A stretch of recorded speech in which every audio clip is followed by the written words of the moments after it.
Alright, I was going to show two 3.5-inch blades today. I'm going to hold the camera now because I'm not getting the angle that I want. These are two really good options if you're only looking at spending about 20-30 bucks. And this Gerber I got before I knew anything about knives, and this buck I'll show you, but this is the large Paklite Skinner. This is the profile. But these offer a couple different alternatives. But it just seems like for 3.5-inch blades, I don't have too much in my collection. If you get smaller than that, it seems to go into neck knives, and if you get bigger than that, you get into some camp knives, you know, like the Becker BK16, Ontario RD4, something like that, which I'll also do videos on in a little bit. But these two 3.5-inch knives are just so easy to carry, but hard enough where they're big enough to not conceal very well. So these aren't what I would consider what you're going to put on or have a shirt cover it and really be able to get away with it. Maybe this buck, but as it is with the sheath system, no way. So the Gerber, to show it off first, is supposedly made of high carbon stainless steel. They won't say what it is. But I got this after a buddy of mine thrashed the heck out of his. And this coating is supposed to be a titanium coating. I don't really believe it, but it's got the look, so whatever. What I really liked about this is no made in China anywhere visible.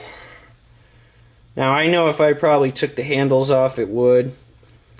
But a requirement of mine is to stay away from Chinese-made steel. And this I got before I had that rule in place. I haven't gotten rid of it just because it's been useful. It's the steel that comes in it, it's pretty good actually. Every time I sharpen it, it just gets sharper and sharper and sharper to where it holds this incredible edge. Not very long, but long enough. I'd call it somewhere in regards to HCR, you know. The sheath, it's very basic. It's got a nice extended or oversized belt loop right there, and a very simple retention strap. Nothing special on that. Now the buck. Oh, one thing I've got to note about this: these handles or this rubbery material, they just fit so good. I can't express it enough. Where they've milled it out just hugs your forefinger. This jimping's almost worthless and painful, but the handle is what really makes this one, I think, a keeper. Now the buck, Paklite Skinner, I have to be careful because it's got one design flaw in it, which is right here with this strap, and I'm trying to do it with one hand, and I don't want to damage the strap there. There we go. Okay. This strap can get cut really easy if you're not paying attention. Just the way that it sits where it's holding the knife. And so that's one complaint that you'll see on the internet as well. But it's powder coated. It's the 420HC. I love 420HC, and I love this knife. I used to have it wrapped with paracord. I just didn't like it as much.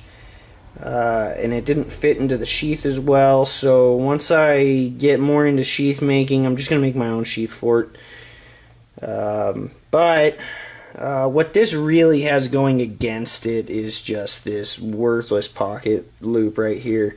Between the straps sticking in it already, you trying to get a belt through there is not the most comfortable or easiest thing to do. The rest of the sheath seems to be well enough made to where it's going to last. But here's your buck Paklite Skinner large, as opposed to the Gerber profile. And one thing you can definitely notice is you get much more purchase length on the Gerber. The buck kind of cuts off a little bit at the end there by about an inch or so. So two really good knives. Actually, I think that the it looks like the cutting edge of the buck is just about a ½ inch shorter too. But definitely different profiles on the blade shapes and tips. Two really good blades though. and our options. So the Gerber's about 20 bucks at Walmart. The Buck's about $30 between retail or online stores. Pretty easy to find both of them. They've been out for a little while. So hope you enjoy. Take care.